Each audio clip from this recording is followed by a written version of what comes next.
There was a time when iOS updates were exciting. You'd download the update and discover new features that made your iPhone feel new again. But then, iOS updates became something different, something people dreaded instead of anticipated. This is the history of the iPhone's most hated iOS updates, the updates that made people afraid to press the update button. On September 19, 2012, iOS 6 launched alongside the iPhone 5. Apple's marketing promised over 200 new features: a passbook, Facebook integration, enhanced Siri, and Apple Maps. For the first time since the original iPhone, Apple was replacing a core app, which was Google Maps. Google Maps had been on every iPhone since 2007, and 5 years later, it was being replaced, and Apple Maps became the new default. Apple's pitch for Apple Maps sounded great: turn-by-turn navigation, flyover 3D views, traffic integration, and vector-based maps that loaded faster. Apple said, "We think we've built the best mapping app in the world." But they were very wrong, because within hours of launch, the horror stories began. Apple Maps directed people to drive through airport runways. It placed cities in the wrong locations entirely. In Australia, police had to issue a warning to not use Apple Maps. Multiple people got stranded in a remote desert area because Apple Maps directed them 70 kilometers away from their actual destination in 115 degrees heat. Users reported being directed in circles, being told to make illegal U-turns, and being sent to dead-end roads that didn't exist. The media destroyed Apple. Apple's map disaster headlines were everywhere, and tech reviewers called it the worst Apple product launch in history. Tim Cook, who had only been CEO for 1 year, had a crisis on his hands. But on September 28, 2012, Tim Cook published an open letter apologizing for Apple Maps. "We are extremely sorry for the frustration this has caused our customers." He recommended using competitor apps like Bing, MapQuest, Google Maps in the browser, or third-party apps. The CEO of Apple was telling customers to use competitor products instead of Apple's app. It was humiliating. But a lot happened behind the scenes. Scott Forstall, the senior vice president of iOS and the executive responsible for Maps, was forced out. He refused to put his name on the apology letter, and Apple pushed him out within weeks. Richard Williamson, who also ran the Maps team, was fired. The key takeaway is that Apple Maps launched broken because Apple rushed it. They knew it wasn't ready, but they shipped it anyway because they didn't want Google controlling a key iPhone feature. Apple Maps should have been a lesson to not ship incomplete products just to hit a deadline. But as the video goes on, we'll see that Apple did not learn that lesson. On June 10, 2013, Apple unveiled iOS 7, and it was completely different from everything that came before. Joni Ive, who was now in charge of software design after Forstall's departure, had reimagined iOS from scratch. Ive said in the announcement video, "True simplicity is derived from so much more than just the absence of clutter." The design community was split. Some loved it, but others hated it. And on September 18, 2013, iOS 7 was released to the public. The backlash was immediate and intense. But the biggest complaint wasn't aesthetic, because iOS 7 introduced parallax effects. You would tilt your phone and the wallpaper would shift slightly behind the icons, creating a sense of depth. It sounds cool in theory, but in practice, it made many people nauseous. People reported headaches, dizziness, motion sickness, and eye strain. Some couldn't use their phones for more than a few minutes without feeling sick. Apple's forums exploded with complaints.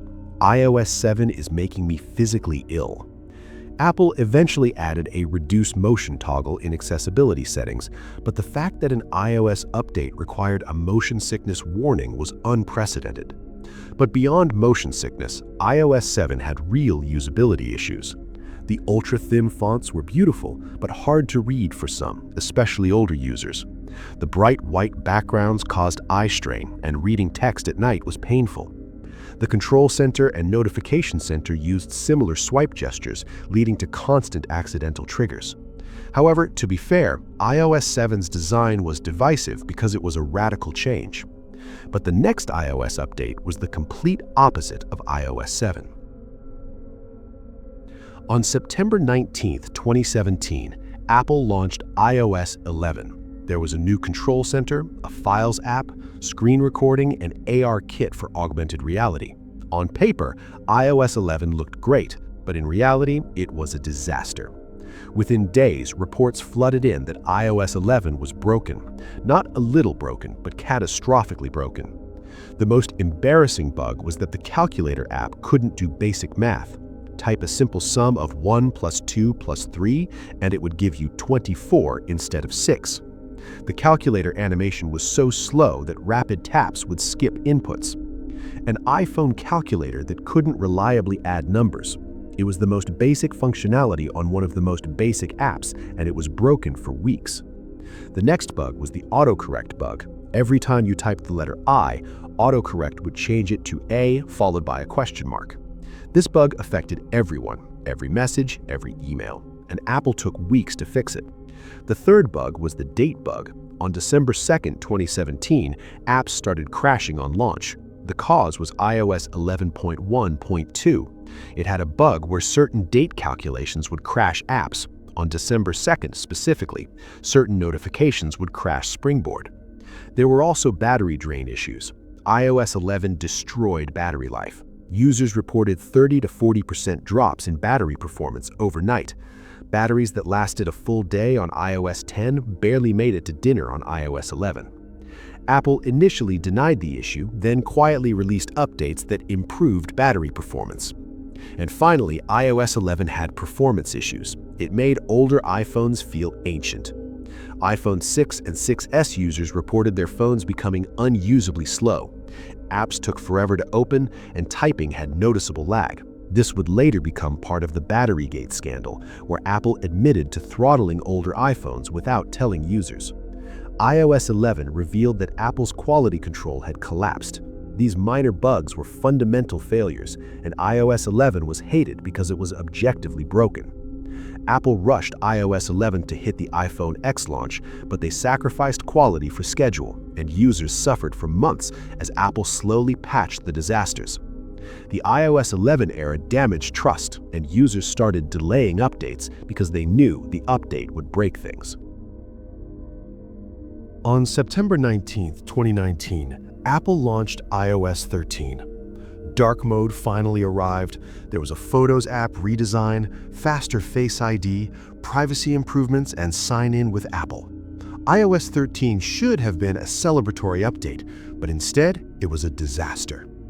iOS 13.0 launched broken. The Mail app wouldn't download messages, background app refresh didn't work, some third-party keyboards crashed constantly.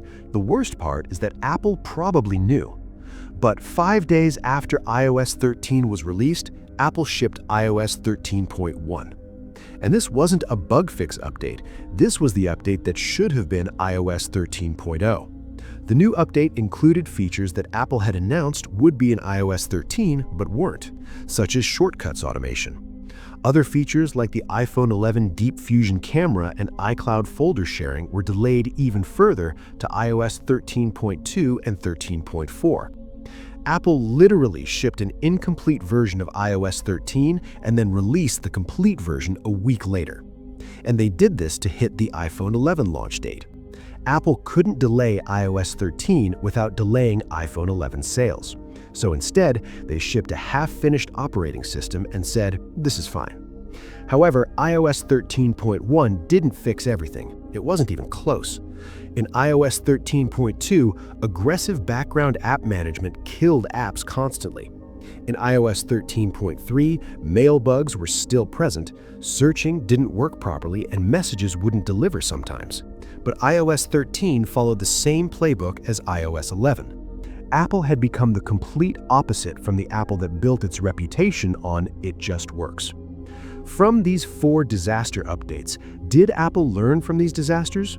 Well, yes, because compared to iOS 11 and iOS 13, updates in the past few years have been far more stable and the catastrophic failures have been less frequent.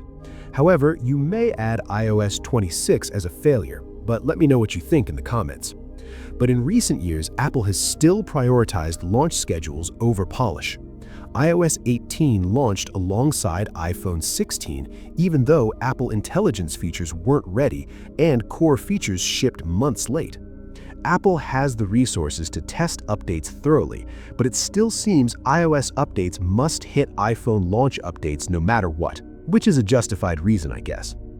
In the past, iOS updates used to be exciting, but now people ask whether they should update now or if the update may break their phone.